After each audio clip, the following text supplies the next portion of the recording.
Not sure if you can see the actual bird, but the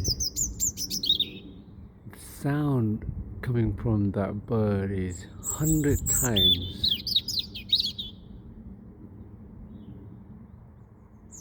bigger than the actual her body. The size of the body and the sound comparison is far beyond than the imagination. I think that's the bird that making the chirp, but look at the size and hear the sound that is making.